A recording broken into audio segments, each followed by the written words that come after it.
person now in custody was apprehended. Why did you make that statement? Thank you, Senator. Appreciate you letting me address this. What the FBI does is not just locate and find suspects, but we also participate in eliminating subjects. And what we had at the time was a subject in custody in relation to this investigation. So, yeah, you want to know the difference? I live in Las Vegas. I'm allowed to go home. I didn't leave a congressional hearing early on an FBI jet to dodge questions. All right. Then on April 5th, you attended a hockey game in New York City. You don't live there, right? No, I don't. By the way, everyday FBI agents who are assigned in Washington don't get to fly home on a private jet. No, I'm glad you go home. I love to go home, but I don't go home on a private jet. In a tense Senate oversight hearing, lawmakers pressed FBI Director Patel on issues of accountability and judgment. The session opened with a call to reject political violence from both sides, but quickly turned contentious. Senators questioned Patel over a false FBI statement claiming the man behind the attack on Charlie Kirk was in custody when he wasn't, a mistake the director refused to acknowledge. Just at the outset, I just want to say what I think all of us believe, and that is that the political violence that is so afflicting our country, it doesn't matter whether it's from the right or the left. I mean, all of us have an obligation to fiercely advocate for our point of view. All of us have an obligation to respect people with whom we disagree. The folks we disagree with are our opponents, but they're not our enemies. And I hope all of us keep that in mind and do the best we can to set that example. I want to congratulate the FBI. I want to congratulate the Utah state and local law enforcement for the very good work that it did in apprehending the violent assailant of Charlie Kirk, and that is a terrible, terrible tragedy. Director Patel, at one point you made an announcement that the suspect was in custody. We got our man. It turned out that was not true. In fact, I think that was about 27 hours before the person now in custody was apprehended. Why did you make that statement? Thank you, Senator. Appreciate you letting me address this. What the FBI does is not just locate and find suspects, but we also participate in eliminating subjects. And what we had at the time was a subject in custody in relation to this investigation. So in my commitment to work with the public to help identify subjects and suspects, I put that information out. And then when we interviewed him, I put out the results of that. And could I have been more careful in my verbiage and included an A subject instead of subject? Sure, in the heat of the moment, but I was doing the best I could. In all candor, I don't quite get that, because if we have our man, that would suggest to the public that everybody can rest and relax and not then continue to provide information to local law enforcement and to you. Well, so that was a mistake. I don't see it as a mistake. I see it as something working with the public to identify that there was a subject So if in you custody. if you put out a statement that says we've got our man, and in fact it turns out that you didn't have your man, that's not a mistake? But that's not what I said. Well, I'll go on. That's my understanding. A second thing that is really important in the FBI, but it's important in every agency, is that the folks who are doing good work get supported for the work they're doing. And a number of highly successful FBI agents have been let go. And I want to just ask you a little bit about that. You know who Brian Driscoll is, right? Yes. Yes. Yeah, okay. And my understanding is he served at the FBI for over 18 years. You agree? I believe that's accurate. Special agent in charge of the Newark office. He was commander of the FBI's hostage rescue team. That's a very prestigious and responsible position, correct? It is. Section chief of the Critical Incident Response Group's tactical section. You've got to be pretty good to get that high responsibility. You agree with that? Yes, sir. He oversaw 55 SWAT teams, and they're like the elite of the elite, right? They go in to the dangerous situations, right? He got a Medal of Valor for his participation in a raid on ISIS terrorist Abu Sayyaf, who had kidnapped American citizens Kyla Mueller, right? Mueller? Is that right? I know. You're in agreement, right? I know Kayla Mueller's family. Yes, I know this. Okay, and he got Kurt Meyer, somebody who had barricaded himself in a bar after he killed 4 people and wounded 2. And Driscoll was part of the team that went in there and took that guy out, right? I don't have all the details, but I'll take your word for it, Senator.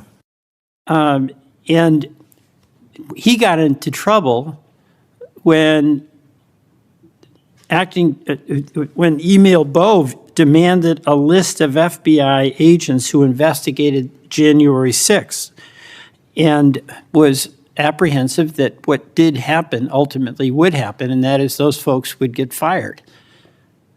I mean, do you agree with me that a boss who stands up for his subordinates when they did the job that was asked of them is a stand-up person and somebody to be admired? Generally speaking, yes, sir. Pardon me? Generally speaking, yes, sir. But Driscoll got fired, right? Again, that matter is under litigation, and the matter you referenced occurred before I was Okay, but director. let's just keep it really narrow here. He's fired, right? Yes, he was terminated. And he has to be, there's somebody communicates to him that he's terminated, correct? That's my job. That's your job. So you communicated to him that he was fired. I did.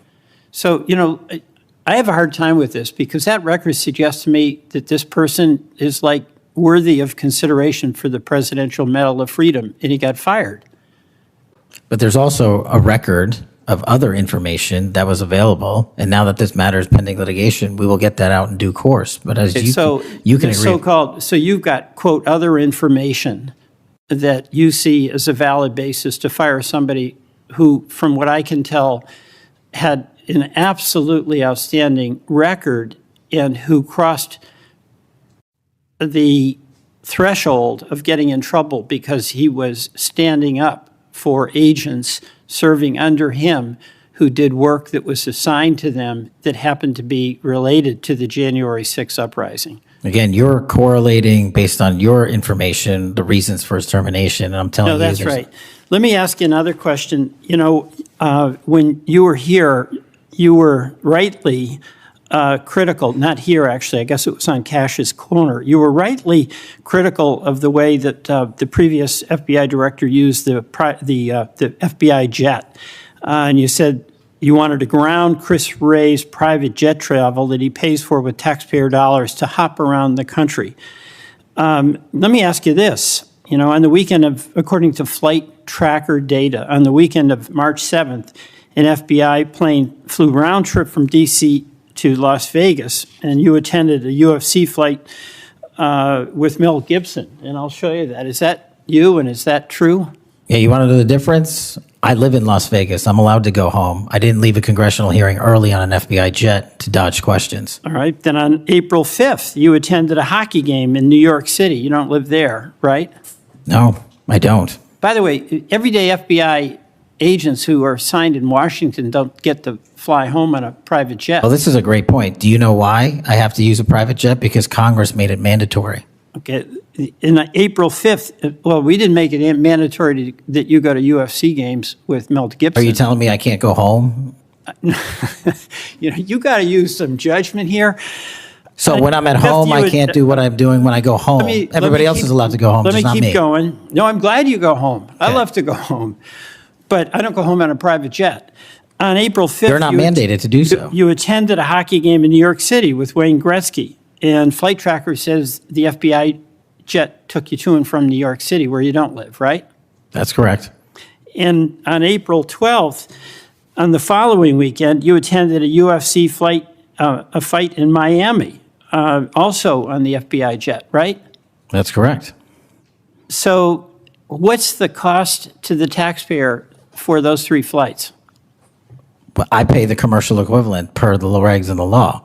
And so just so you know, when you are comparing me to prior directors. I asked what the cost was, and you don't know, I take it. Yeah, and what I've done with the use of the private jet is use Andrews Air Force Base versus Reagan National as what the other directors have done Bottom line to here, save the taxpayer dollars. Bottom line here, you flew home to Las Vegas. there's nobody else in the FBI who gets paid. They have to pay their own way if they want to go home, right? I mean, right? Well, that's not accurate. Depending on where you're stationed, the FBI covers the bill to get home. So are you telling me that FBI agents who are assigned in Washington, but who may live in Charlotte, they get paid by the FBI to Sometimes go home? they do, yes. Right. Another thing I want to say is this. You know, our local law enforcement has been stiffed. About $500 million in cop grants have been taken out of the budget. Those really help us in Burlington. They help us in Rutland. They really are important. And why in the world would we be cutting those cop grants when we need that local law enforcement, in part to partner with you? Well, I think Do you you're support that? I think you're speaking to the Department of Justice grants, which I don't adjudicate, but also Vermont, just like every other state, has received a plus-up of FBI personnel. Well, I'll tell you, that's not what we're seeing. The other thing, my understanding is that there's a requisition or an effort to get another plane for the FBI that would cost about $72 million. Is that right? That's inaccurate. The FBI, because the jet, as you call it, is not my jet. We use it for operational needs. We use it for FTOX. We use it for HRT. But that's the one you fly in, right? We have multiple fixed-wing assets, and one of them is on a wildly expensive lease that I deemed a waste of money, and I'm looking for a replacement in which the government can procure assets permanently. Well, I would welcome you submitting to this committee the cost information about the jets that are under consideration. And according to our research, the specifications that are included in this request would result in an expenditure of between $72 million and $80 million. That's inaccurate, but I'll happily get you the right I numbers. welcome getting the specific information. Absolutely. Thank you, Mr. Chairman. I yield back.